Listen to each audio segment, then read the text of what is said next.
தமிழ்நாட்டில் நாளை நடைபெறவுள்ள நாடாளுமன்ற தேர்தலில் 6,23,00,000 வாக்காளர்கள் வாக்களிக்க உள்ள நிலையில் 39 நாடாளுமன்ற தொகுதிகளில் 950 வேட்பாளர்கள் போட்டியிடுகின்றனர்.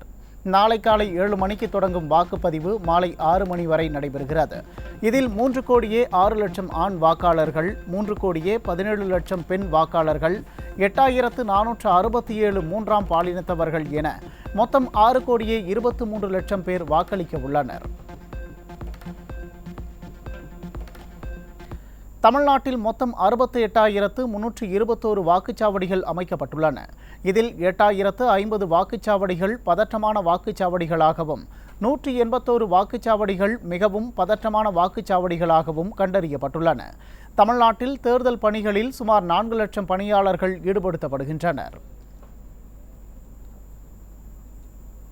தமிழ்நாட்டில் உள்ள 39 நாடாளுமன்ற தொகுதிகளில் 950 வேட்பாளர்கள் போட்டியிடுகின்றனர்.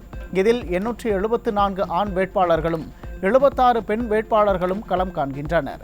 அதிகபட்சமாக கரூர் நாடாளுமன்ற தொகுதியில் 54 பேர் போட்டியிடுகின்றனர். தென் சென்னையில் 41 பேரும், நாமக்கல்லில் 40 பேரும், கோவையில் 37 பேரும், திருச்சி நாடாளுமன்ற தொகுதியில் 35 பேரும் களம் காண்கின்றனர். அதேபோல குறைந்தபட்சமாக நாகை நாடாளுமன்ற தொகுதியில் 9 பேர் போட்டியிடுகின்றனர். காஞ்சிபுரத்தில் 11 பேரும், தஞ்சாவூரில் 12 பேரும், திருப்பூரில் 13 பேரும், திருவள்ளூர் மற்றும் சிதம்பரம் நாடாளுமன்ற தொகுதிகளில் 14 பேரும் போட்டியிடுகின்றனர்.